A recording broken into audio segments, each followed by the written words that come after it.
Professor Yemi Osinbajo, SAN, Grand Commander of Order of the Niger, GCON, immediate past president, vice president of the Federal Republic of Nigeria, a teacher, a technocrat, a politician, a legal titan, a pastor, a husband, father, grandfather, a thinker. Professor Osinbajo served as the vice president of the Federal Republic of Nigeria from 2015 May to May 2023. Prior to this, he was the Attorney General and Commissioner for Justice in Lagos State from 1999 to 2007, where he led far-reaching judicial reforms that became models for replication across the Nigerian Federation, and actually indeed across Africa, because he's been leading various initiatives across Africa and globally. Before his political career, Professor Osinbajo was a professor of public law at University of Lagos and a founding partner of Simmons Cooper, one of Nigeria's leading commercial law firms. He was conferred with the prestigious rank of Senior Advocate of Nigeria. He served in the justice sector of the United Nations Mission in Somalia, and I just listened to one of his speeches where he was talking about his time in Mogadishu. When he was then at that point, he is still a pastor, and he said he liked his Heineken, and used to take some Heineken. So he walked in on some of his colleagues in Mogadishu, having ordered his Heineken, and the guys were hiding their drinks. And he said, sorry, why are you doing this? As a Danish guy, he said, Jorgen, why are you hiding your drinks? He said, no, but you're a priest. So he said that's the day he made the decision to stop drinking. VP, I hope I'm right. So he was in Somalia, was a member of the UN Secretary General's Committee on the Rules of Conduct and Discipline for Peacekeeping Forces. He has also served as the ethics advisor to the Board of African Development Bank and as an independent director of Citibank Nigeria from December 2008 to April 2015. During his tenure as VP, Professor Osinbajo played a central role in the formulation and implementation of key national policies and initiatives, particularly in the areas of economic reform, social investment, human capital development, and digital and creative economy, climate action, and energy security. He chaired the National Council, Economic Council, comprising all state governors of Nigeria, and led the Interministerial Energy Transition Implementation Working Group, which developed and executed Nigeria's energy transition plan in 2022. Under his leadership, 3 national development plans were formulated and implemented, and he oversaw the successful rollout of Nigeria's economic sustainability plan in response to the COVID-19 pandemic. He founded the Northeast Children's Trust, which supports sustainable learning ecosystems for children orphaned by insurgency in the Northeast of Nigeria. I could go on. There's this Christian song, day will come, night will come. If I keep praising, if I keep talking about, we will spend half of the time describing the man. I think in summary, we have with us a preeminent legal luminary, a technocrat, a businessman, a politician, a humanist, a pastor, and a citizen of Nigeria who is proud of Nigeria. I have the privilege and honor of inviting Professor Yemi Osinbajo to come and make his speech. Thank you very much, sir. Thank you.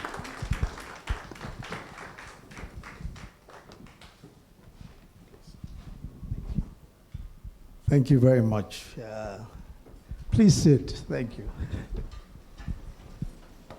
Thank you very much. My name is Mr. Chinedu Ikudima, who spent at least 26 years at the Citi Group, founded the Nova Bank. He joined Citibank as Group Chief Credit Officer. In January 2022, he was Group Executive and Group Chief. I could go on and on. I would go on and we would never end. You know. Thank you very much indeed. And thank you, everyone, for the very warm welcome. And I mustn't take too much time today because I'm sure that many of us want to watch the quarterfinals.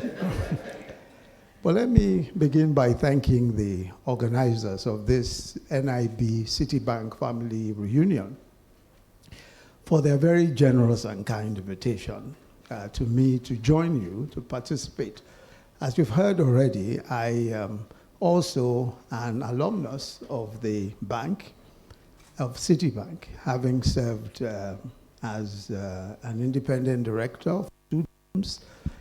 My second term was interrupted by my nomination as vice presidential candidate of the APC. I'm extremely glad to be here.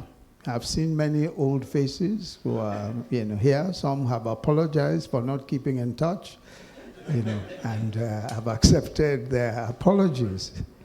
I'm to speak for a few minutes, really, on the subject, the office of the citizen, a social contract for engagement and impact. The office of the citizen, a social contract for engagement and impact. It was really the Greeks who started this controversy around the office of the citizen. Especially Aristotle, he's credited with the invention of that idea that good citizenship is not just the enjoyment of rights, but participation, active participation in public life. Indeed, the Greek word idiotis, like idiot. This is where we get the word idiot from. It's actually the word for anyone who does not take an interest in public life. So idiot is the word for those who do not take an interest in public life, going by the Greeks. It was also Frankfurter, the American chief judge, he was justice of the Supreme Court, as well as a professor of law, who refined the concept with those words, that are very insightful. In a democracy, the highest office is the office of the citizen. In a democracy, the highest office is the office of the citizen. So there are several other people in Nigeria, for instance, Yemi, Adamalekum, enough is enough, and such like individuals have even refined it further in their advocacy around the office of the citizenship, civic and political responsibility of citizenship and all that. But I think it is the NIB Citibank people who have nailed it by actually saying that there is in fact a social contract between us and our communities to participate in public life, in the shaping of social and economic and political destinies of our country. And this leads me to a point I hope we will take away from here, namely that there is a heavier burden of responsibility on the elite of any society, especially in a developing country, where only a few, very few, have access to good education or economic success. That there is a heavier burden on that group of people who can be referred to as the elite. Now, who are these people who can be referred to as the elite? There are those who have the benefit of education, economic power, or social influence, or one of the three, or all together. The elite would include politicians, religious leaders, business and professional persons, civil society activists of various types, people like you and I. And I must say that we're incredibly fortunate because we have access to and leadership that's influential on very many platforms, in media, in business, academic platforms, religious platforms, political or civil society organizations. We, the elite dominate thought leadership as educators, as writers, as influencers. In many ways, in our individual or collective capacities, We determine not only the formal rules of society, but also the informal rules, even the fashion, the vogues in a society. What people are supposed to respect, what is respected, is what the elite say it is, whether consciously or unconsciously. So in sum, many times we find that the elite profoundly shape the ways that the state of their communities and ultimately the destinies of their communities end up. We set the standards in many ways, even what is socially acceptable. When people talk about the Nigerian wedding, for instance, it's the elite gathered in elaborately decorated halls at Harbour Point or perhaps in Kano or Port Harcourt or wherever else. The dominance of the elite is always evidenced by their easy access to so many different things, to capital, to patronage, to political power. Most of us who are seated here today are probably 1, 2, maybe maximum 3 phone calls away from the most influential people in this state where we're at, or in several other states, or even in the country. Maybe 1 call, 2 calls, 3 calls. In fact, I'm here because somebody made a call, right? 1 call away. And that's the case with most of us who are here. So the point really is that even when the elite is not a formal club, even when we are not organized formally, when we don't physically congregate, or even recognize our status as such, it is evident that we are indeed, sometimes by circumstances of birth, sometimes by effort, or sometimes by just concession, we are better off than the vast majority of our peers. And every society has its elite, almost without exception. And because of the tremendous implicit and explicit influence that they wield, it is the elite in those societies that shape the political and economic destinies of their countries.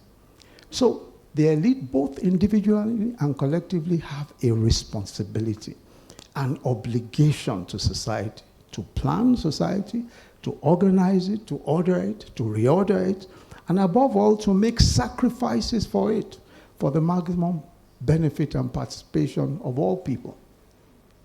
So how do they do that? It's by participation in public life. Participation in public life, in one shape or form or the other. This is the responsibility that comes with the privilege of being in the elite. It is the burden of privilege. So it is our own obligation, individually and collectively, to chart the course for millions. We define and house the ethos and the public sense of the people. It is our own expected role to find common cause across professions, vocations, ethnicities, and even faiths, to define the minimum terms and conditions for the safety, security, the growth, the prosperity of our communities. So it is clear that we are the ones who define what is lofty, what is noble, what is deserving of honor, how these values can be sustained, how they can be preserved, how they can be enforced. This is the burden of privilege. The French say, noblesse oblige. And that conveys the idea that those who enjoy wealth, privilege, power, education, or high social status have a moral duty to use their advantage in the service of others and for the common good. But there is a common view, very common view, and I'm sure some of us here would agree with it, that Nigeria's intellectuals, professionals, business leaders, or even religious leaders, the elite, the Nigerian elite, are successful as individuals, but have failed as a collective. But sadly, it's not the success of individuals that determines the destiny of a nation. It is whether those who have the influence, knowledge, and privilege can come together to think deeply about the future of their society and act in the common good. So that's what distinguishes a responsible elite, and people will because people will naturally pursue their enlightened interests, their own interests. But an enlightened elite understand that their own future is secure only when the wider society is stable, when the wider society is just and prosperous. And if you look through history, history illustrates very powerfully how it is that the elite, responsible elite, can shape the future of their nations and communities for generations. If you look at the framers of the American Constitution, they were not saints, they were not spirits, they were ordinary people. Some had serious personal failings and flaws. Some broke laws. Some were, outright outlaws in so many ways. But they helped to shape their societies. They were able to rise above themselves and agree on enduring principles of liberty, of justice, of accountable government. And more than 2 centuries later, these principles that these people agreed on continue to hold the American Republic together because generation after generation defended them. An even much older example is the Magna Carta of 1215. That Magna Carta is where the English barons, for those of us who are familiar with or who like history, where the English barons forced King John to accept that even the king was subject to the law. That was the beginning of the rule of law. Sword in hand, they said, you will agree with us that even you, the king, must be subject to the law. They declared, and in the words, and these words have become historic, no free man shall be taken or imprisoned except by the lawful judgment of his peers or by the law of the land. That's where we have juries from and all that. And another one is they say, to none will we sell, to none will we deny or delay right or justice. And these remarkable words have become the foundation of constitutional government, the rule of law, representative institutions, and independent judiciary for years and years after. These two were ordinary men and women. They were not spirits. That Magna Carta, it has become the foundation of practically every charter of freedom, including the Universal Declaration of Human Rights, till this very day. These people were ordinary men and women. There's nothing special about them. They didn't even have the kind of education that you and I have. Many of them did not even go to universities. Although these societies, America and cited only to America and the UK, were deeply flawed, they tolerated slavery, they tolerated colonialism, racial discrimination, and terrible wars. Yet, because they had established enduring principles, later generations were able to challenge those injustices using the very values that their predecessors had proclaimed. Their ideals became the standard by which they judged themselves and corrected their mistakes. The same principle explains why in countries such as Britain, people fiercely, such as the United Kingdom, people fiercely protect the independence of their courts. The rule of law is not simply a moral ideal. It's the foundation of everybody's security and prosperity. And this is where we, as a nation, face our greatest challenge. We don't lack gifted people. We have accomplished scholars, respected professionals, successful entrepreneurs, influential clerics, experienced public servants. But what we lack is a shared commitment among these privileged groups to place the nation's long-term interests above personal advantage. That's what we lack. That little thing to come together with a common purpose and to place the interests of the collective against our personal interests. The poverty we see, the weakening of our institutions, the corruption of our politics, and the growing loss of public trust, they're not simply failures of government. They are also the consequence of an elite that has often, too often, failed to act as a true steward of society. An elite that has failed to function effectively in the office of the citizen and failed to live up to the social contract between us and the majority of the citizenry who are poor, miserable, and helpless. No nation is transformed by individual brilliance or success alone. It is transformed by men and women who influence their societies, but with the courage to think beyond themselves, to build consensus around enduring values, and accept that serving the common good is, in the end, the surest way of preserving their own future. That is the obligation of every responsible elite, and is also the challenge before our country today. But to be fair, practically every one of us is concerned about Nigeria.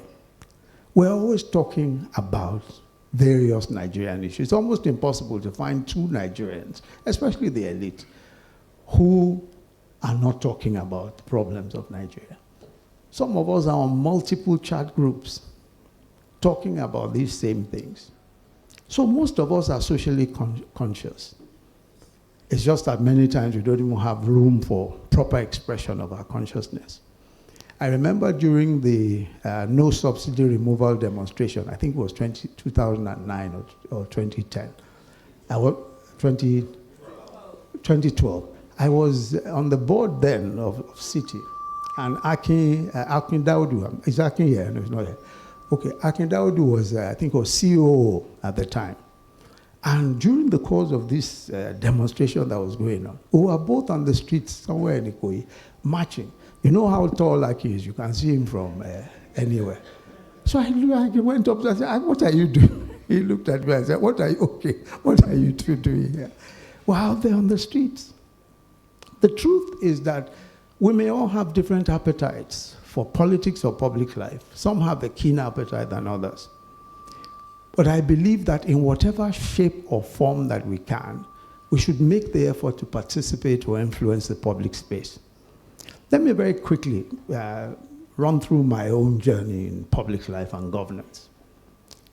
And I begin by answering the question, why did I even get involved in politics and government? And there are a few core. The first is that, like I'm sure several here, I've always had the burden to change things. I believe also in the critical role of government.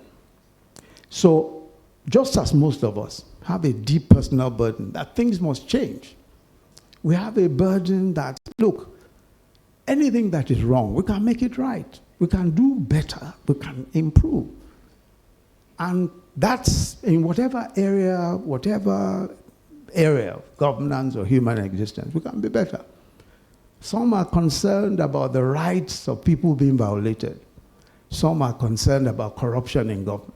Some are concerned about other social problems, social issues, education, healthcare, etc. So what we usually do, we either join an existing organization or we start our own. And we hope that the pressure group that we create will make a difference to a particular problem. I had the same experience.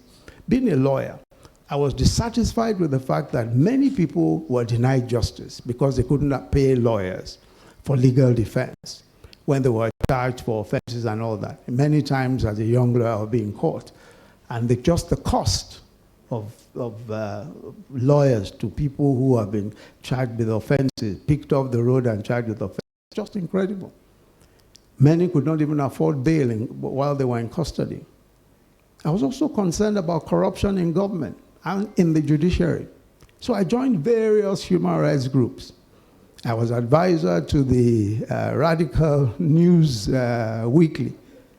I co-founded Integrity, an anti-corruption organization. We did many different things. For example, we offered our services and those of volunteers to defend accused persons in court. We published a pamphlet in the anti-corruption organization called Scrutiny, calling out corruption. Yes, hundreds of people may have been impacted, but this is a country of millions of people. So it soon dawned on me that the only way to scale is by getting government to act. Only government has the resources and the machinery and authority to make change at scale. And that theory was proved when I was appointed Attorney General of Lagos State by then Governor Bola Tinubu, who, of course, as we all know, is president today of the Federal Republic of Nigeria. That was in 1999. That was a fantastic opportunity to test all the theories that I had tested in civil society, in various pressure groups and all that. So we established a citizens' rights department in the Ministry of Justice. we established the Office of the Public Defender. Government lawyers whose duty it was to provide legal services to the poor or indigent in society. So while in our NGOs, we could only afford a few volunteers who sometimes, found that the police was uncooperative, now we had the force and resources of government behind scores and scores of lawyers. And the police had to work hand in hand with them because they themselves were government officials. Today, many ministries of justice, including the Federal Ministry of Justice, have a Directorate of Citizens' Rights. We established citizens' mediation centers. They help to resolve more cases than the magistrates could handle at the time. Magistrates in total were handling about 2,000 cases. Several landlord and tenant cases, about 2,000 in a year. The citizens' mediation centers started doing 8,000 in a year because they were just a quick way of resolving by the process of mediation. In the area of judicial reform, many of us had been involved in many civil society groups, especially in the NBA, the Nigerian Bar Association, seeking judicial reform. We were dissatisfied about corruption in the judiciary and in the administration of justice. We were concerned about delays in the trial process. We held seminars, workshops, wrote articles urging reform. We made some progress, but it was only when I became Attorney General that we could really, working with friends and colleagues in civil society and in government, were able to do some work, especially with those who had been in the trenches of judicial reform activism, to make a difference. And I'll very quickly tell you the story of judicial reform in Lagos. We did a survey in 1999 of 200 lawyers who practice in the high courts of Lagos State. We asked a simple question, many questions, but a particular question. What is your perception of integrity of judges in the Lagos judiciary? So we had different answers: honest, dishonest, corrupt, very corrupt, notoriously corrupt. 89% said judges were notoriously corrupt. 89%. That was 1999. 89%.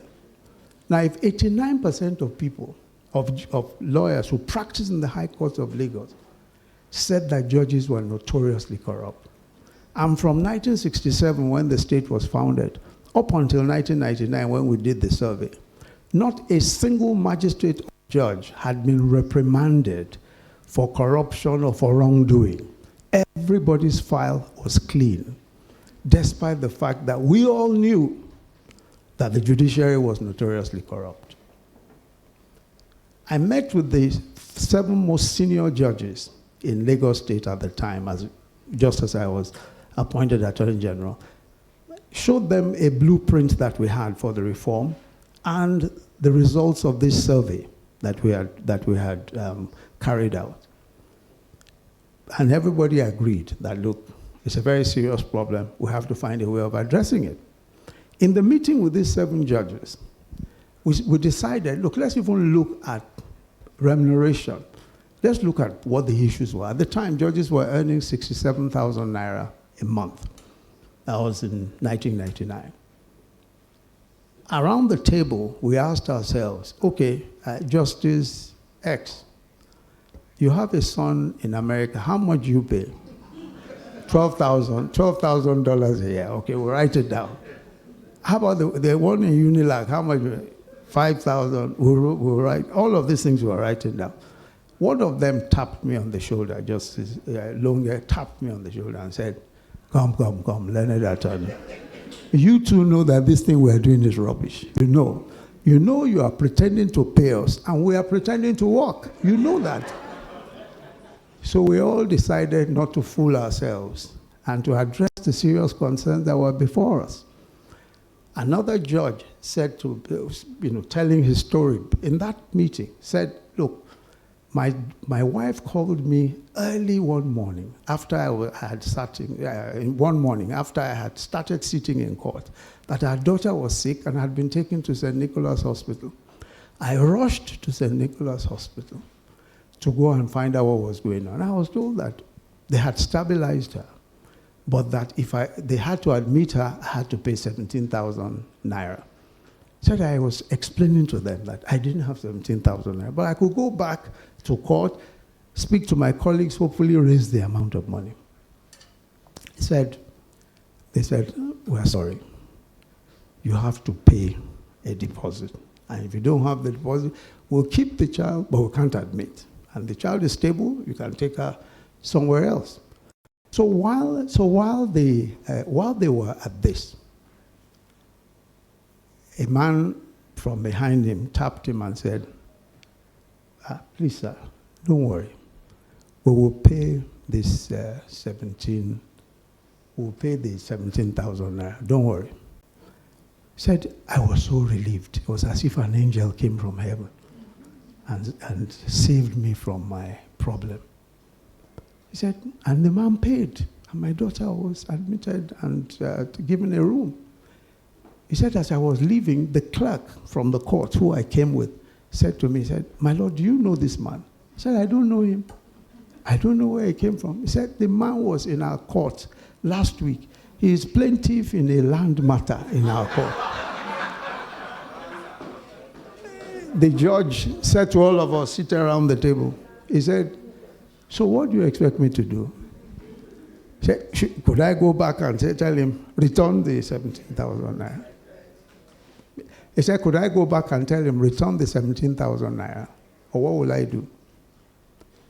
At the end of the day, we all agreed that we had to do something about remuneration and about discipline. And we did.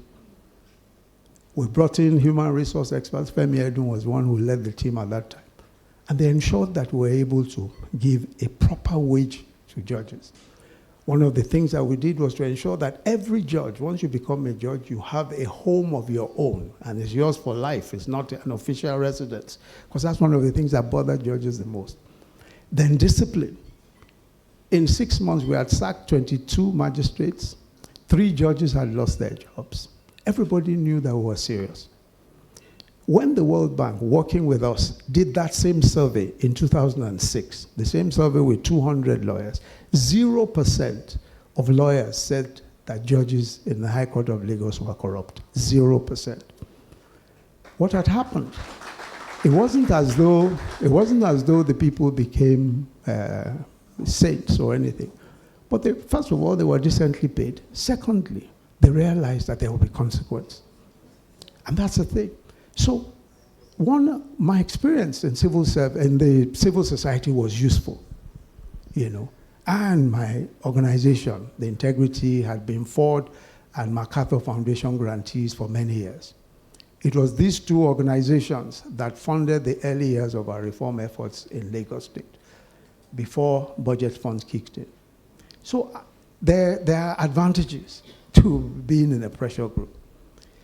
I also believe very strongly, and one of my beliefs, again, as an individual, is that we must provide safety nets for the poor and vulnerable.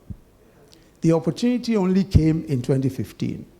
Before the campaigns, Patutomi and I and Wale Edun, of course, who became Honorable Minister of Finance, wrote the social investment policy into the APC manifesto. It included school feeding, conditional cash transfers, the government enterprises, and promotions program, Empower, and all of that. I, of course, never imagined that I could become a vice presidential candidate or vice president. But I got a chance to serve in the government and became vice president. And the program saw the light of day. And I had the privilege of chairing the implementation between 2016 and 2019. As of 2019, we were feeding 9.6 million children daily, putting several farmers and cooks to work. We had over 500,000 graduates and non-graduates, granting microcredit to about 2.4 million people and all that. If Wale and I had remained outside partisan politics, maybe those modest achievements would not even have been made. The third reason, and I'm rounding up in a few minutes, why I think the elite must be involved in public service is that from my own faith, I'm a Christian, I believe that God holds us responsible for the destiny of our nations. And when I say us, I refer to those who are provided with education, with the means to make a difference. I know that the Quran also makes clear provisions. It says that it is He who has made you successors upon the earth and raised some of you above others in rank, that He may test you in what He has given you. The implication of that is clear. Greater privilege means greater responsibility before God. But participation for any serious-minded person involves some sacrifice. That's the thing.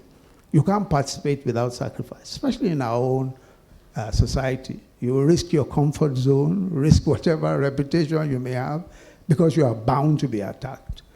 In a country such as ours, participation is dangerous by itself. What my view is that it's not optional.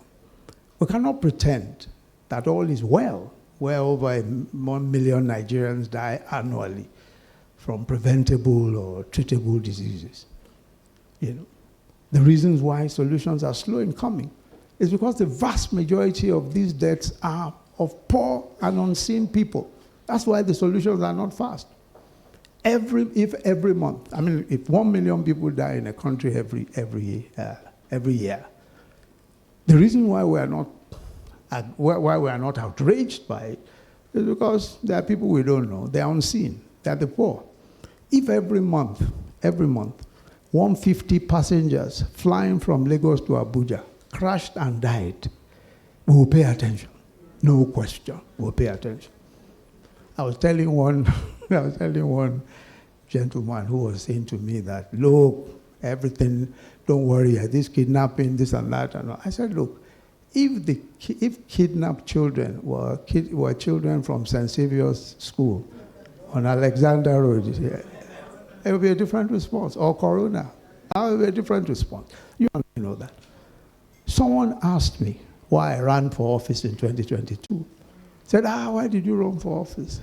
Why? Why did you? And of course, as a pastor, you have you have so much metaphor. Every good pastor must have some metaphors. So I said, look, if your country, as our country, lay on an operating table, millions could die annually. Millions more could end up without education. You can't solve that problem by being vice president. You need the executive authority of the president. And after serving for 7 years and also acting as president for some months, I knew that I was very well equipped to deal with the issues. I could be that surgeon that will solve the problem. Now, I asked the gentleman, if your son or daughter lay on an operating table, and the guy who says it's best to do the job says, no, I don't feel like doing that job today. As a matter of fact, I will defer to my older brother to do it. How do you feel? So there's no question at all that if we don't take on the responsibility, if we don't, our societies lie in the greatest possible jeopardy, especially the Nigerian society. Some of us have to take on that responsibility in one shape or form or the other. I want to outline some issues very quickly that I think we must find solutions to. The first, as you know, is security. State police, fantastic step. The major advantage of that is that at least there will be some states with excellent policing arrangements and will not all be subject to one service that may be poorly run. And we can use more technology. We can invest in more specialized training for our military and for the police. The second is a social safety net for the poor and those who cannot work. That remains an ideological problem. I remember the first time we had a discussion on this issue. This was with some members of the cabinet, the central bank governor, and a few others about our social investment program. And we proposed 500 billion a year in the budget. Everybody shouted around the room, that's not sustainable. It's not this, it's not that. Until they were reminded that in 2009, 2010, when AMCON was established, 5.7 trillion naira was put forward to save about 300 big debtors and some banks. 5.7 trillion naira was put aside. We're talking 500 billion. In 10 years, we'll not spend 5.7 trillion on the vast majority of the poor in our country. So many times an ideological issue. Many times we're thinking, how can that be sustainable? How is it sustainable that will bring 5.7 trillion to save a few? The third is the rule of law and the administration of justice. The rule of law should give investors, business people, citizens the confidence that rules, not power, not influence, will decide outcomes. To be credible, disputes must be resolved by independent courts and bound by laid down precedents. That's how it's done everywhere. Legislation and enforcement must be certain. If you look at the administration of criminal justice, it's a problem. In the UK, the total population is maybe about 70 million people. They have 70,000 convicted prisoners. In the US, about maybe 200 million, 300 million people. They have 2 million convicted prisoners. Nigeria has 200 or so million people. We have only 28,000 convicted prisoners. 28,000. Not even half of Britain, that has only 70 billion people. Is either we are remarkably well behaved or there's something wrong with the system. There must be something, Take a commercial case, for example. Look at how long it takes to decide a commercial case. 4 years in the High Court. Sometimes 4.5 years in the Court of Appeal. Supreme Court. Take another 4.5, 5 years. And sometimes you may not even get a date. It takes too long. The fourth thing is ethnicity and religion. Ethnicity and religion is an elite divide and rule tactic. Usually there is no substance in it. People say we're fighting for our regional positions.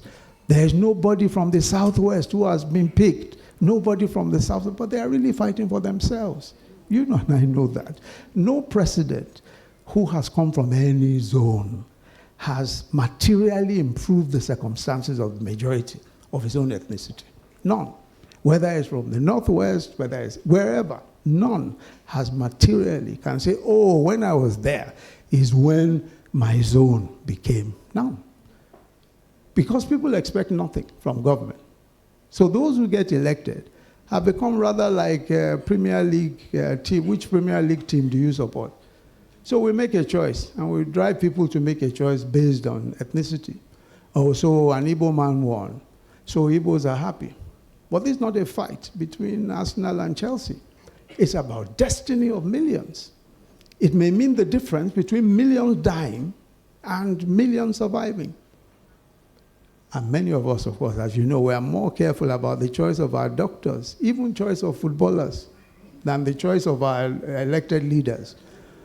Well, we are more careful, by far. We even sometimes go and hire a foreign coach to train our footballers. But when it comes to choice of the political leaders, a man from the Southwest will do.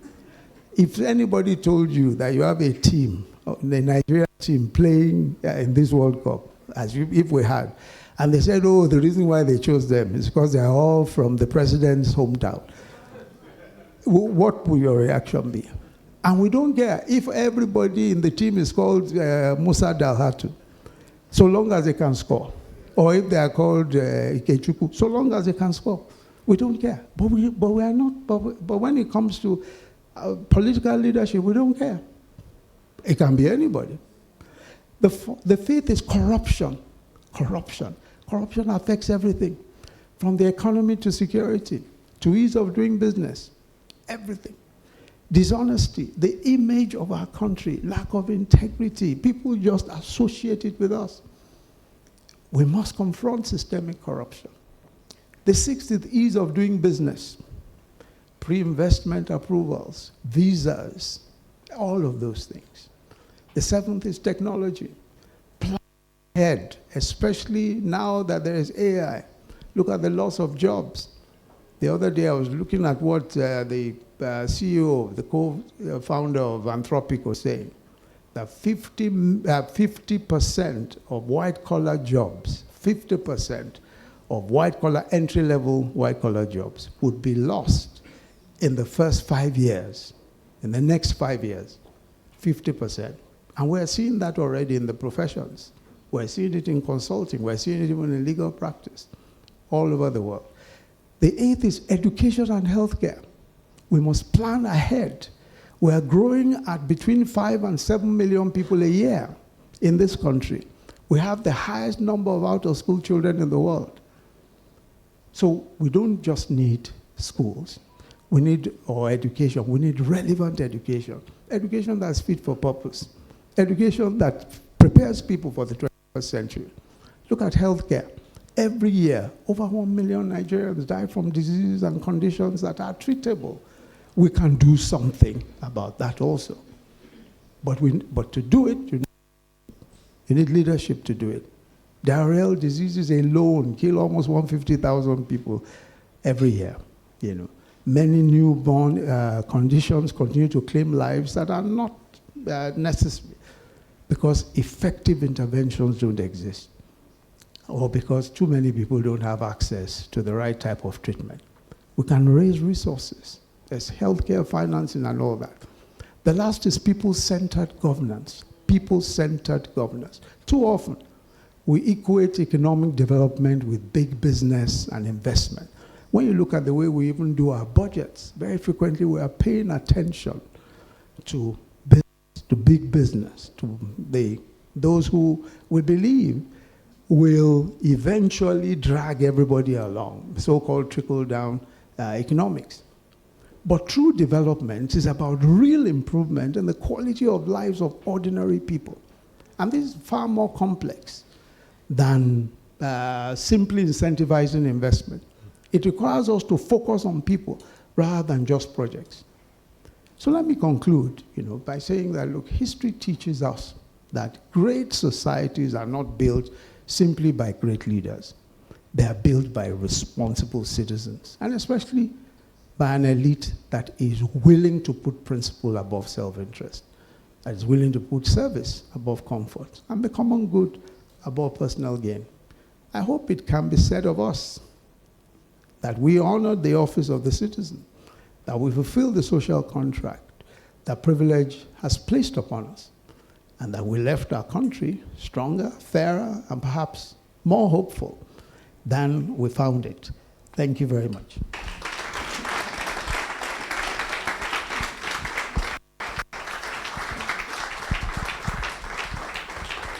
Please, a big round of applause for Prof. Osinbajo. Thank you very much, sir. I have the privilege of inviting the moderator to take it from here. Thank you. Thank you very much, Chinedu. Your Excellency, thank you for a real rousing speech.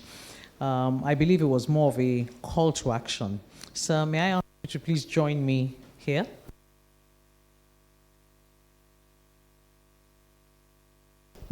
Sir, can I have a...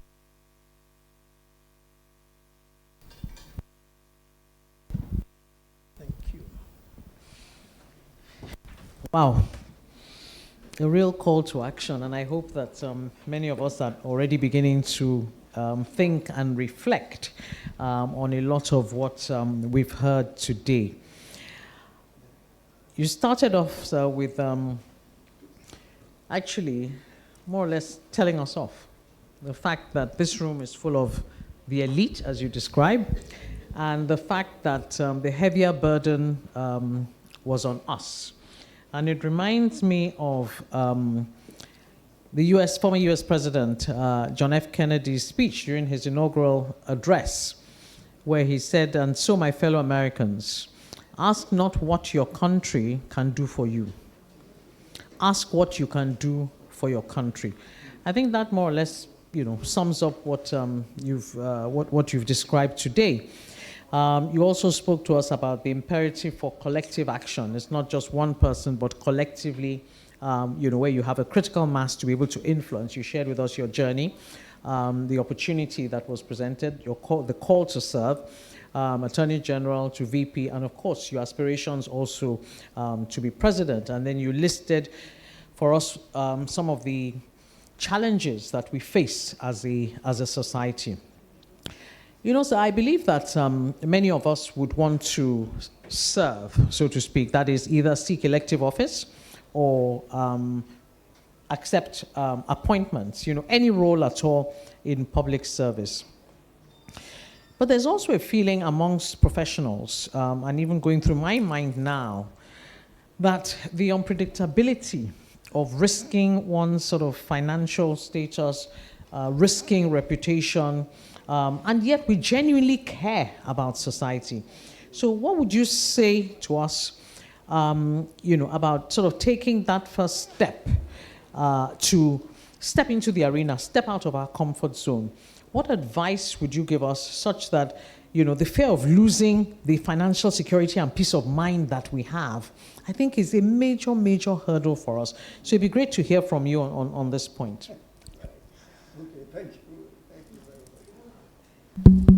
Okay, thank you very much. I think, first, you're absolutely right that people will be concerned about the fear of just even getting out of your comfort zone, which is why most people, anywhere, not just Nigeria, I suppose Nigeria is a bit more precarious, but anywhere, most people would rather not go into elective politics and all of that.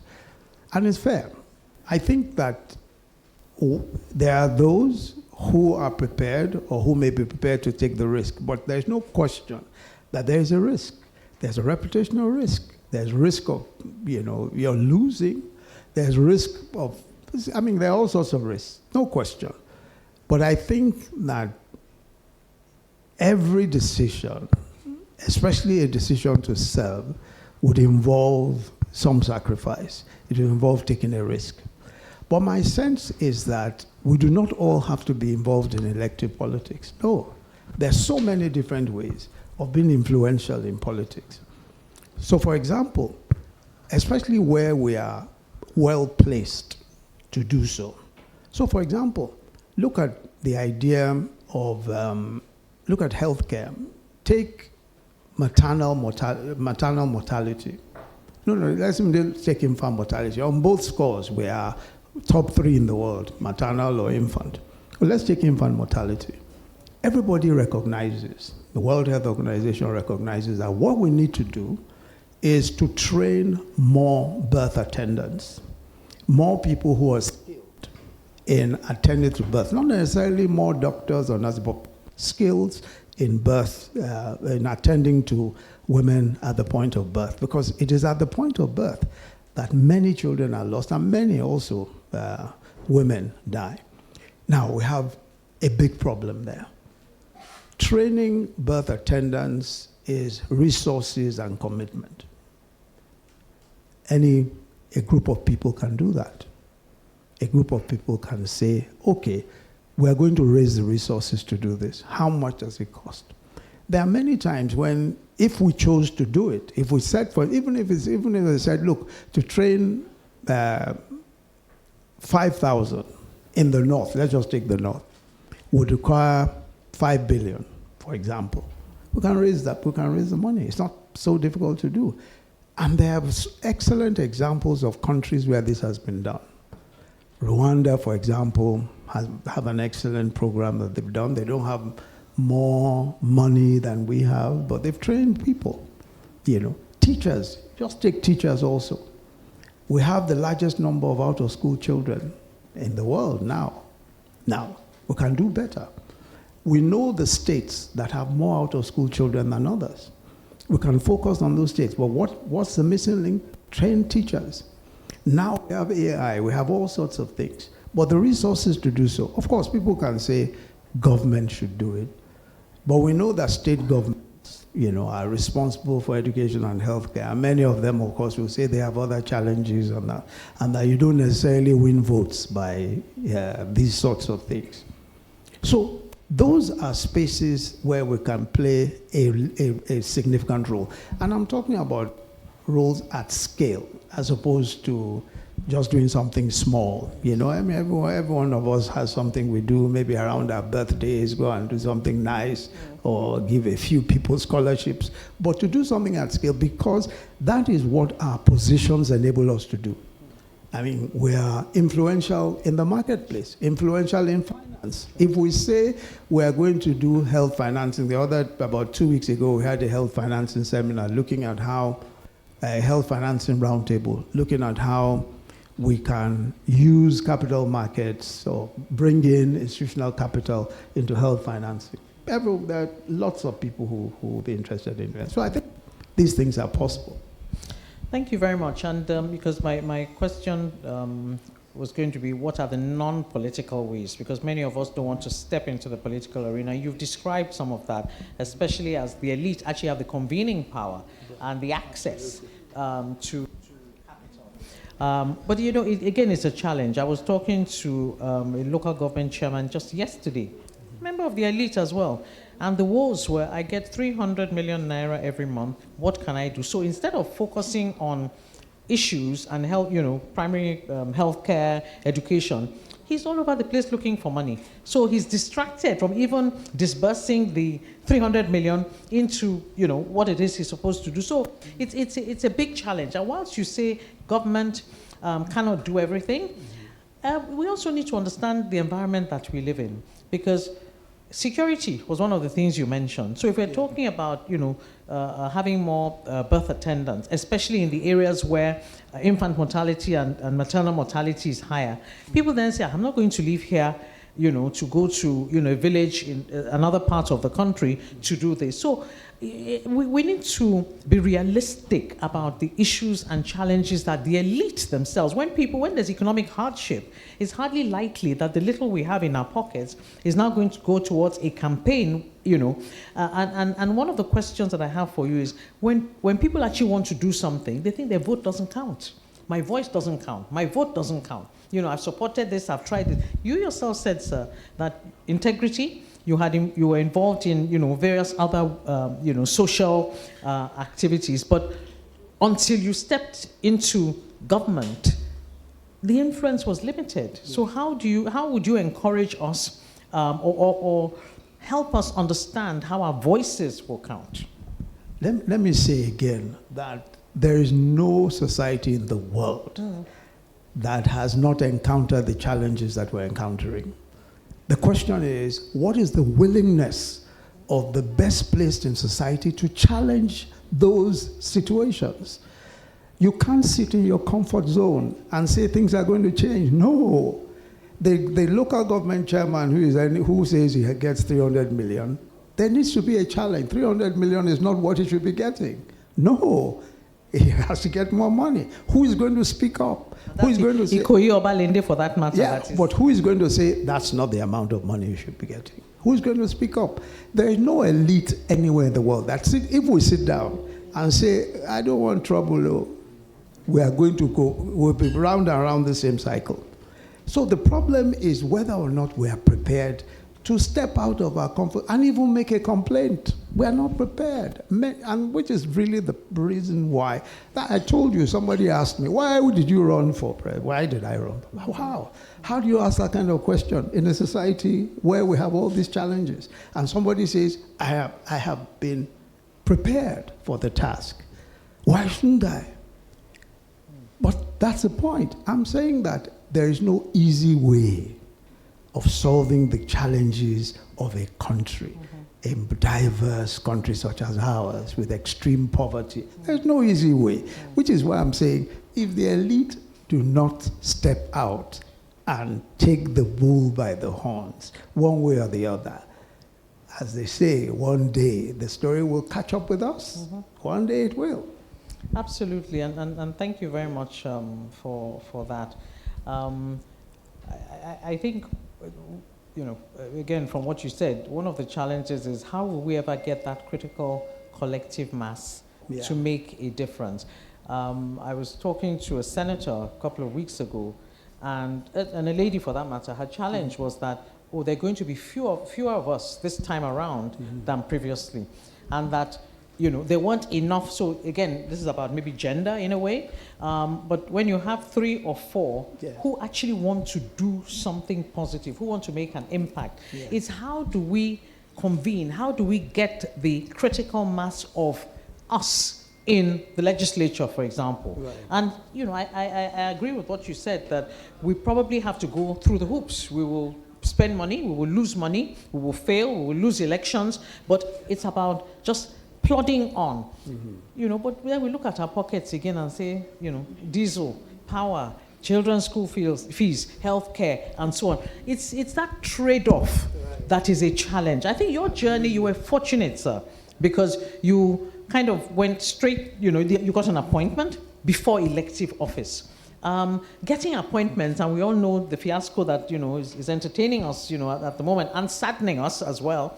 But even getting appointments, it's not easy. But let me say to you, first of all, there's no question at all that amongst 200 million people, if you get nominated to be vice president of your country, you are indeed fortunate.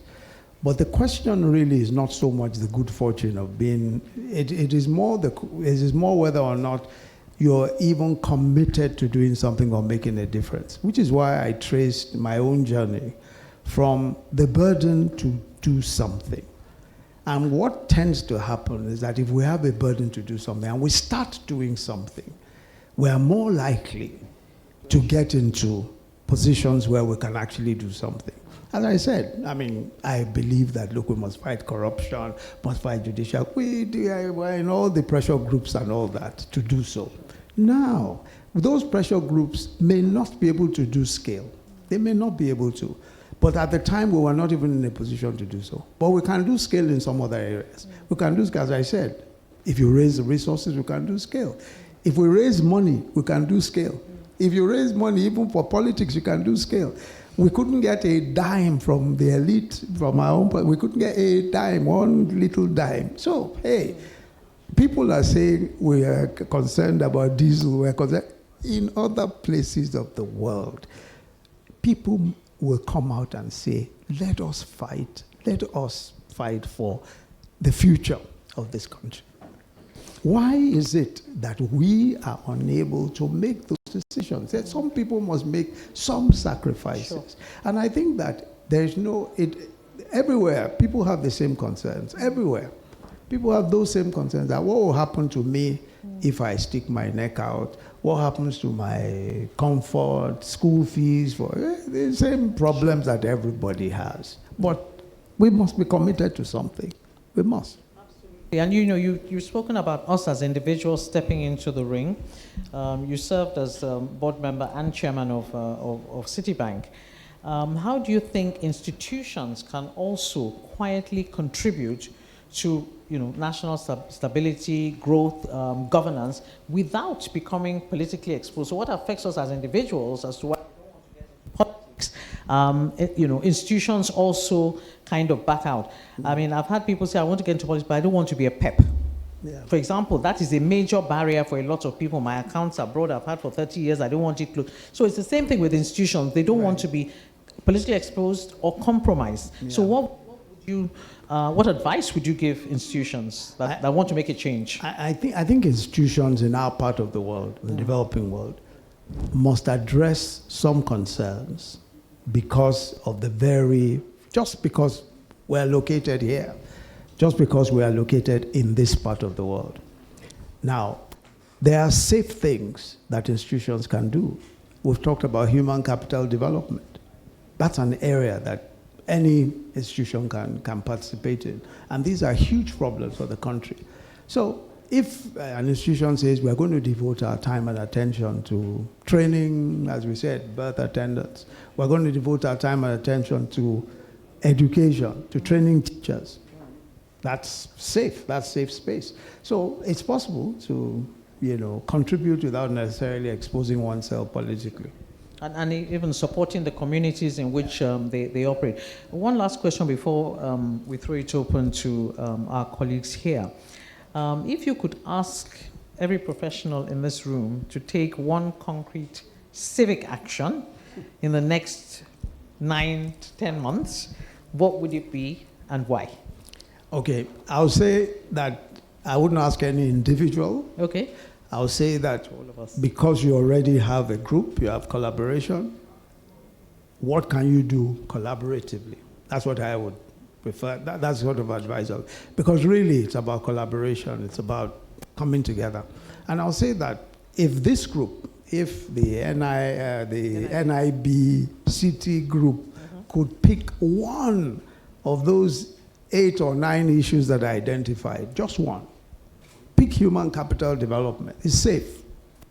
Say we're going to train we're going to train 5,000 birth attendants in 5 years, because we know that will reduce maternal mortality or infant mortality. That will be something. Thank you very much, sir. And I'll just remind us of what Prof had said. So security, the areas that we could look at: security, the social safety net for the poor, the rule of law and administration of justice, ethnicity and religion, ease of doing business, technology, education and healthcare, and people-centered governance. I hope I haven't missed any out. And the last thing he did say when he was speaking was that great societies are not built by great leaders, but rather by conviction of the elite to make a difference. So, ladies and gentlemen, I'm sure we have questions for our distinguished guests here. Please just raise your hand. We have roving mics. Udwak over there. Sorry? Roving mic. No, roving mic.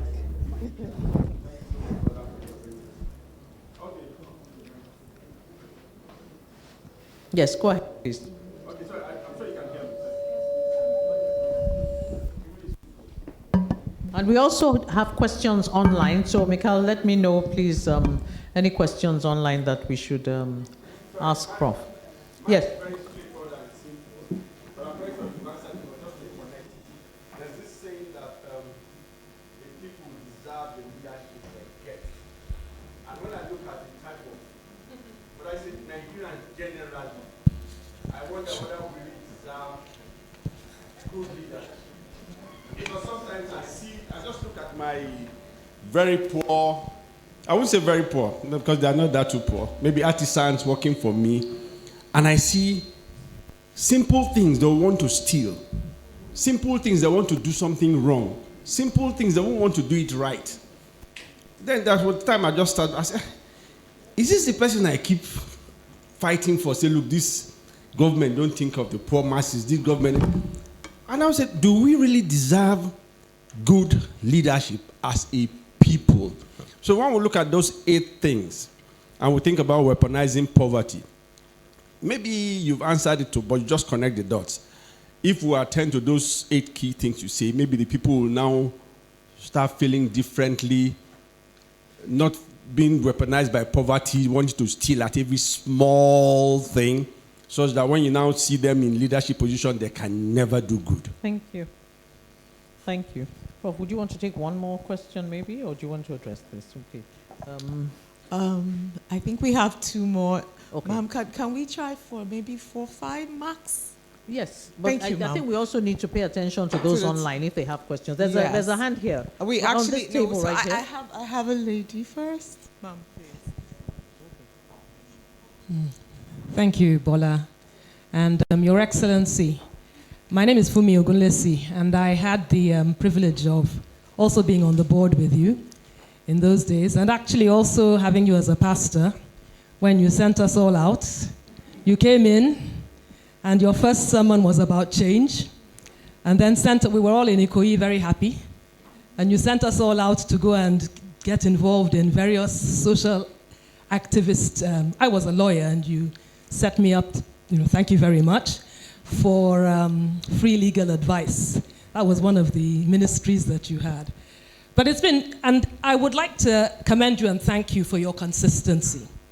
Because really, from the days that we knew you, even then on the board, and as you said, the anti-subsidy, you were out there, you've been very consistent. And that is extremely inspiring. My question has to do with fighting cynicism, sincere cynicism amongst the elites. And the last question was an example of that cynicism, but it cuts across a lot of things. I used to go to Abuja, and I still do, a lot in terms of my former roles and current roles. And you dealt with government officials, and you honestly wondered to yourself whether this was a family you yourself wanted to join, given the fact that not so much in terms of so much of the corruption, but also in terms of the inability for good intentions to be translated into genuine executive action on the ground. So if you know Bena Kabweze, and I know different people, okay, and Nelama and so on, who, if you ask them about their experience, it is mixed. In terms of they came there with a lot of optimism and did some things, but not to the extent that they would have wanted to. And so there's this fight back. The vested interests seem to have much more power than the well-intentioned, nice elites. Thank you. For me, and we'll take one more. There's one I right have a here. question too. Sorry, before your question. Yeah, please, can you give him the yes, microphone? Thank you. He's been waiting. Thank you. Thank you. First of all, sir, I sent you A an question, email. please, sir. Yes, Thank you. yesterday that addressed some of the issues we raised. Then the other one is, just like Fumi just mentioned, people in Nigeria are more concerned about complaining. Even on the Citi platform, people take so much pleasure in complaining. And every time I say, look, if we spend half as much energy on complaining as we do on finding solutions, we'll be out of the woods in no time. Singapore that we all talk about, if you read about the story of Singapore, the type of challenges that Lee Kuan Yew faced, it wasn't like they were fantastic human beings, but he didn't allow all of the cynicism and the opposition to prevent him from delivering. The same example you shared about the judiciary in Lagos, when you got in there, it was rotten. What's the question, please? No, the question is comment, not questions. All right. Comment that, look, Nigeria is not hopeless. Don't let us be discouraged by what we see. If we as elites come together with an intention of making a difference, we can really make a difference. And like I said, I sent you an email yesterday. The name is Toyin Yewole. If you look at it, some of the issues you addressed some of the issues you raised were addressed in that email. Thank you. Thank you very much. Well, we have to wrap up pretty soon because the football match is going to start in a few minutes, and I think Prof has an interest in that as well. So maybe just one last one, quick one, and then we'll hand over to Prof and then round up. Thank you. Oh, there's a hand. Is that Gwega? Gwega Shongunuga.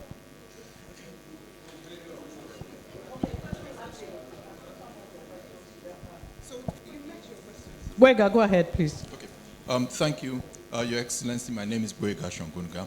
I've got a combine for you. You started off talking about... Ladies and gentlemen, please, can we keep it down, please? Thank you. Yeah, go ahead, please. About the importance of creating a safety net for the less to do. You spoke about creating a safety net for those who are not as well off in society. And when you're in government, you were involved and led initiatives. One of them was the trader money. And I'd just like to ask that since you've left government, have you looked at it and do you still feel that was that the manner in which it was rolled out was positive for the country? Personally, I'm a bit critical about it, and my concern really is the scope for the political class to weaponize it and to abuse it, and whether it can be sustained. Thank you, Gwega. I'll hand over to... I just want to mention one other thing. Mm-hmm. I really loved your Executive Order 1, and I really believe that we need to implement that. Please, can we have quiet whilst we have our Special guest of honor here. Thank you. Yes, go ahead, Boyga. I believe we need to implement that executive order 1 in order to change the relationship between the governed and the government in this country. Just before you left office, you managed to get that codified into law. I hope that you have not given up on seeing it implemented, and I'd really like to hear, what you're doing from the background to see that it actually gets implemented someday. Thank you. Prof, loaded. Yes, please go ahead, sir. Thank you very much for the questions. I think it was Uduak started with the people deserve the leadership they get, and that we can do better and all that. But first, let me say, and I want to just make a general point, and it also addresses to some extent the cynicism and all that. Something I have discovered from serving in government at various times is that we have not had an opportunity to change this country. We haven't made the effort. The effort hasn't been made to actually change the country. We haven't. So time after time, cycle after cycle, it's just been, well, let's just see how far we can go. There's been no effort to really, and I'm talking of the civilian administration from 1999, no serious effort to transform the country. Because when you are transforming a country, someone gave the example of Singapore. You're dealing with all sorts of issues. You are dealing with ethics. You are dealing with civic responsibility. You are dealing with honesty, corruption, all of those kinds of things. You are dealing with issues that are fundamental to the shaping of a society. So it's not just a matter of how much are we spending on this or that. It's a transformational effort, and we haven't really made that effort. And that's the honest truth. We haven't made that effort. I believe very strongly, for example, that if you want to make the effort to transform a country, you must have consequences for every single wrongdoing. You must strengthen your judiciary in such a way that there's consequence. One of the important things, and I gave the example of Lagos State, was that we said you must have a judiciary that is strong, that is independent. We went out looking for those who would be in that judiciary, people who had the right pedigree, people who we could act. We actually went out looking. And then we subjected them to tests because we believe that a strong judiciary is crucial. Look, whether or not, look at people who steal. And the other day I saw some video that Kemi Adeosun did on who is stealing from you, and talked about how, people who you engage steal. It is pilfering at the job is so common that it discourages people from even setting up branches or even businesses, because you have to be paying attention to every little thing. But there must be consequence. If there is consequence for stealing, and I'm talking of stealing, whether it is small stealing or big stealing, whether it's stealing in church or stealing in government, there must be consequence. There must be serious consequence for misconduct. That's the first step to an orderly society. And it must be done without fear or favor. The first step, consequence, there must be. When I was Attorney General, and this is the point I'm making, that look, there's a lot of pressure, a lot of pressure put, especially by ourselves, by our elite. The daughter of a bishop, of a retired bishop, had beaten her house help to death, right? Obviously, this was just in a rage, and the girl died. Anyway, cut a long story short, we had to prosecute. I signed off on the prosecution at about 7:30 in the evening, the particular evening, just to say, yes, I approve, go ahead and prosecute to the DPP. Before I got home, this was Alausa, before I got home in VGC, it took probably maybe 30 minutes, 40 minutes in those days. I had received 3 phone calls from very well-respected religious leaders who said, look, this is the daughter of a bishop. It's not right. After all, you're a pastor. It's not right for you to do this kind of thing. You are there for a time such as this.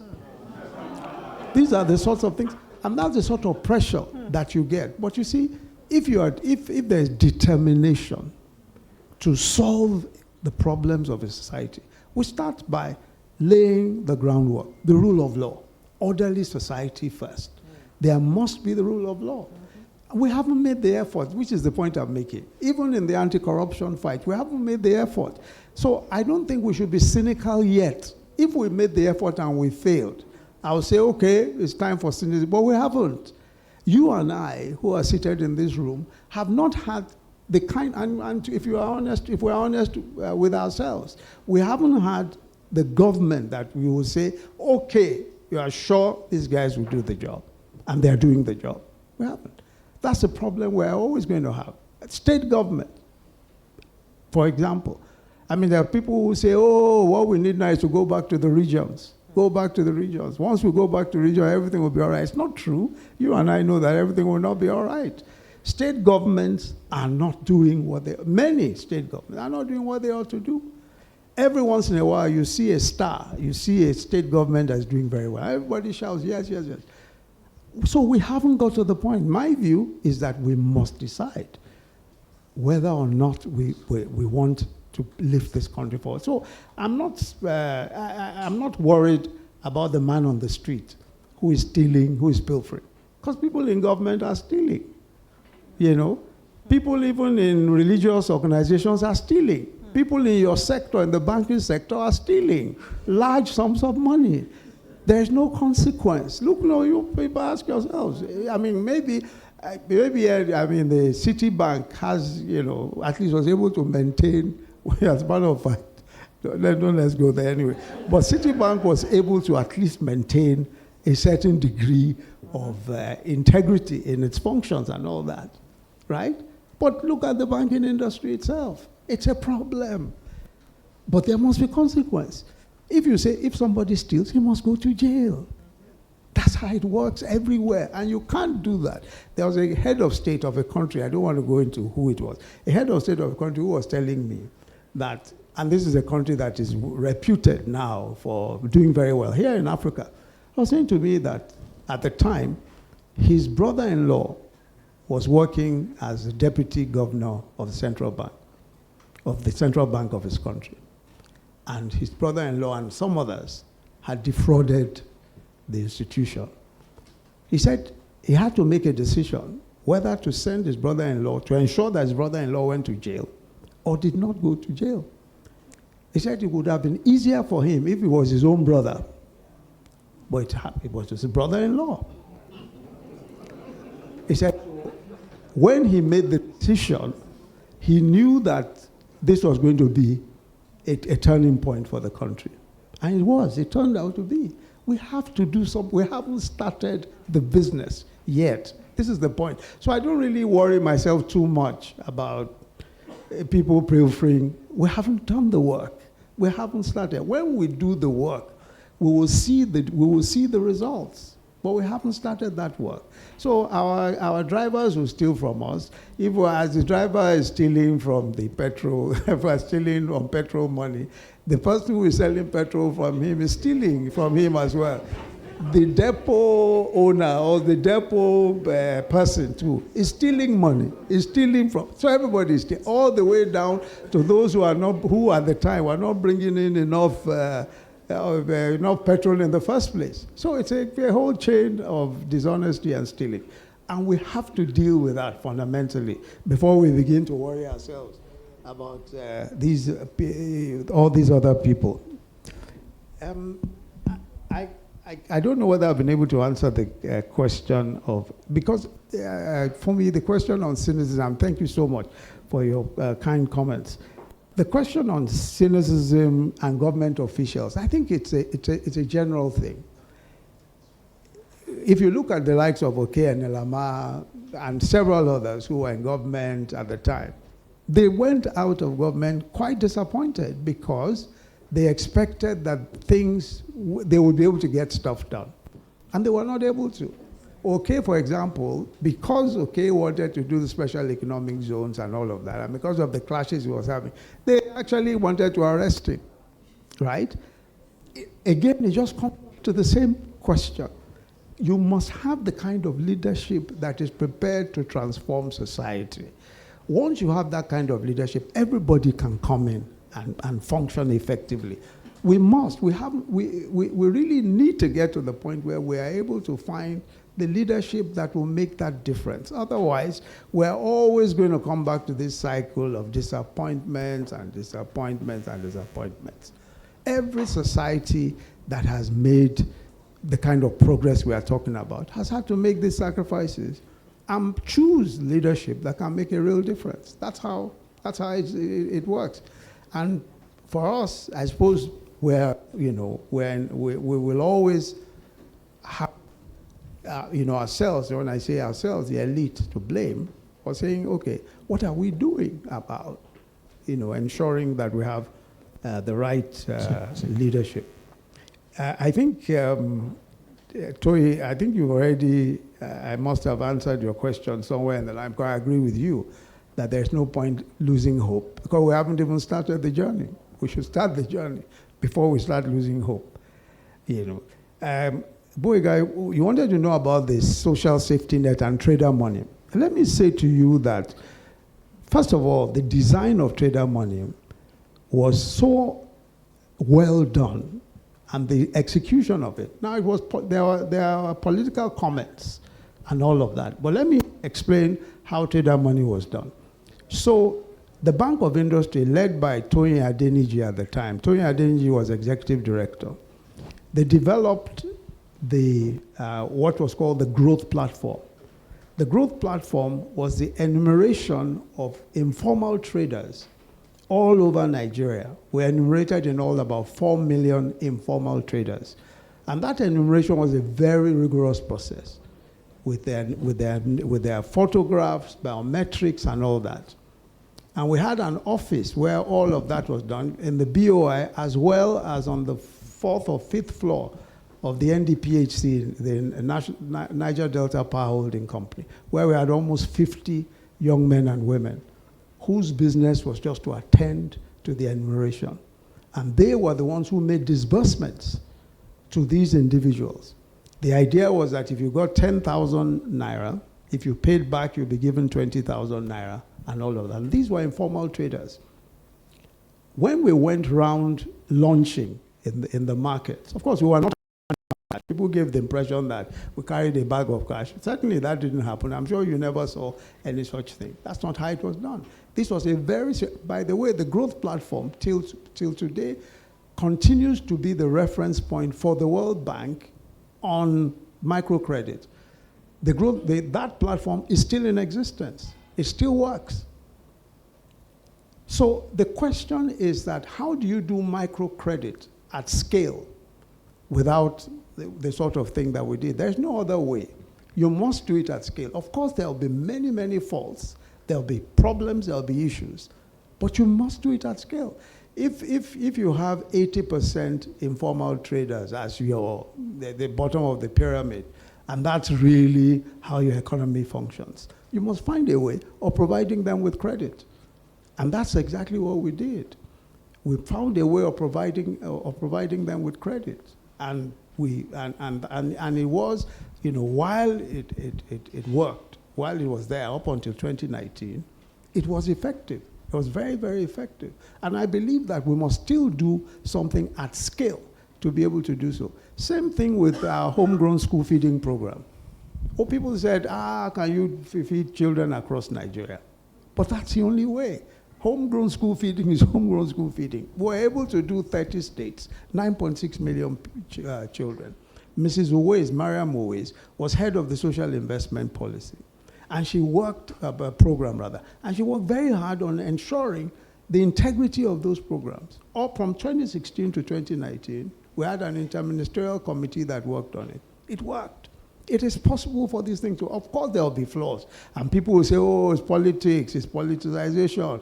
How can you give people money? But how else do you do it? That's microcredit. How else do you do it? Homegrown school feeding. If we're feeding 30 million children today, it would be easier for government to argue that, look, we're dealing with the problems of hunger and malnutrition. By now, we could be doing 30 million, depending on how we want to look at it. So these things are hard to do. They are difficult to do, and they'll come with criticism. They're very, very hard to do. But we can do them. We can deliver them if we're serious. We can deliver them. We can tweak where we have problems, but they can be delivered.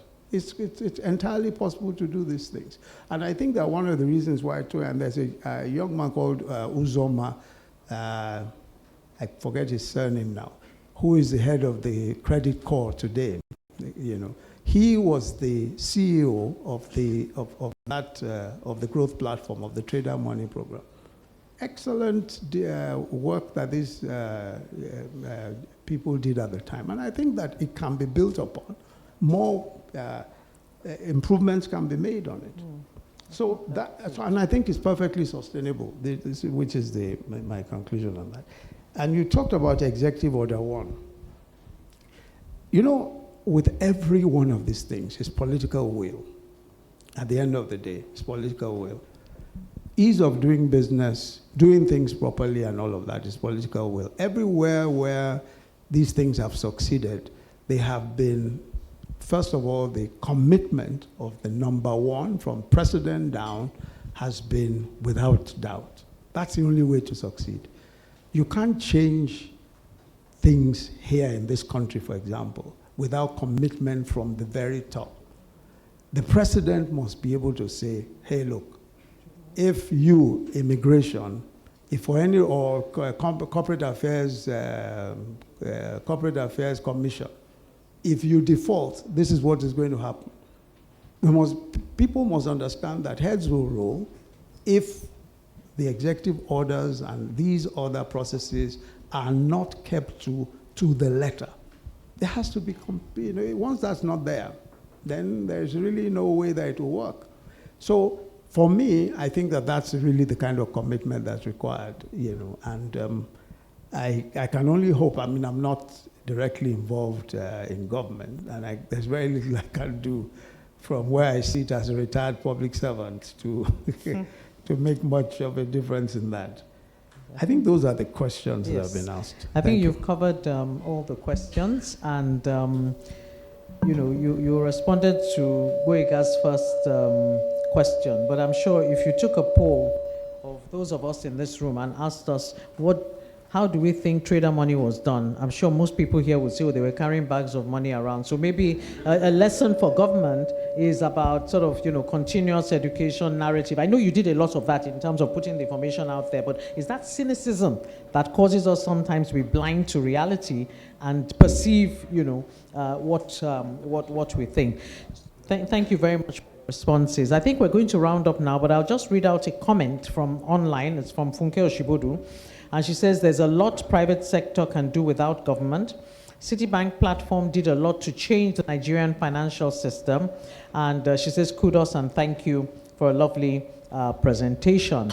And before I hand over the microphone to Remy, who will do the vote of thanks, or hand it over to Chinedu, I also want to recognize, the fact that there are ex-bankers, ex-NIB staff who have actually stepped out of their comfort zone into the public space. I mean, one of them here is Shola Oworun. Shola was special advisor for 4 years, and then she was also commissioner in Lagos State Commerce and Industry, and largely responsible for the Lagos Free Trade Zone establishment and so on, and currently chairs the Free Zone agency. So Shola, well done. And of course, our star, Alex Oti. I hear Alex is also online. Your Excellency, Alex Oti.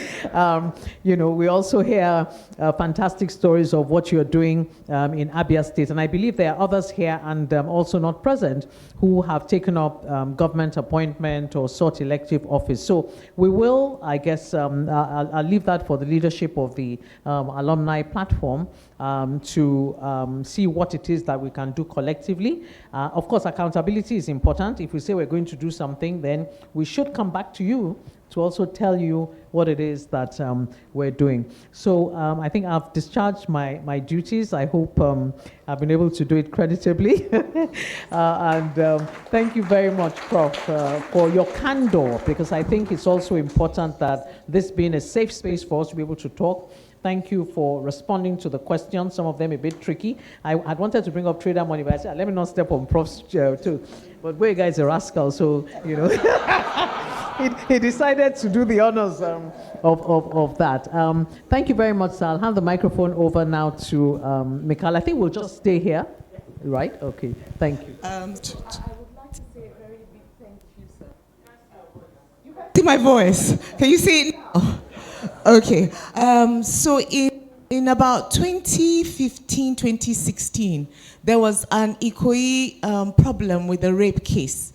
I was involved as someone who saw the matter. School that had finished the term, and the girls they passed my street along the Awolowo, off Awolowo. That day, there were 60 girls that were trapped along the street, and guys of that same number were chasing the girls up and down. And there had been like 2 rape cases we heard of. Suffice to say, we, myself and a group of young men, walked the girls down from Awolowo Road to Ikoyi, and they told us had sexually harassed. Sorry. Thank you, ma'am. 4 had been sexually harassed. Their clothes torn. It's a long story. Long and short of it was, we wanted to prosecute to stop that practice, that when school closes, you would tear their clothes, you would write on their clothes. It was, I got in my mail, I'm sure, over 100, I'm documenting that story, but over 100 persons wrote how they finished school and were raped and their lives changed. So when we wanted to take it to court, we didn't get, we just had quiet. No one wanted to touch our case. And it took a call from his office. His wife actually called me to say, how are you coping, Michelle? I was like a basket case. The first set of persons that came to my response were Citi bankers. Okaima called me. 2 other Citi bankers went on that case. Lawyers first went to the school before I even gathered myself. So when I'm grieved, I write. When I'm happy, I write. And I wrote that day that I saw something astonishing.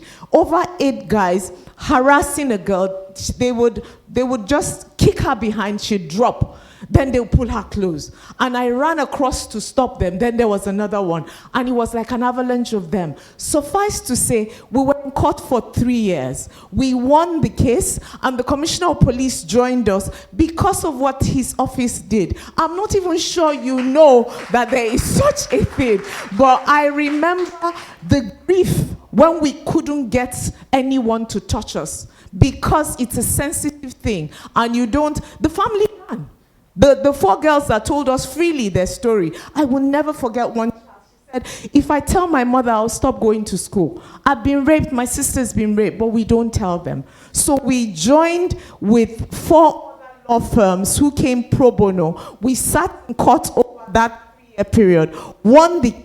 The police instituted now that when Lagos State finishes their educational sessions, you will see rapid response in almost every school. That was a fallout of it. So you've never taken your flowers, sir. Take your flowers. Thank you very much, sir. Thank you, ma'am.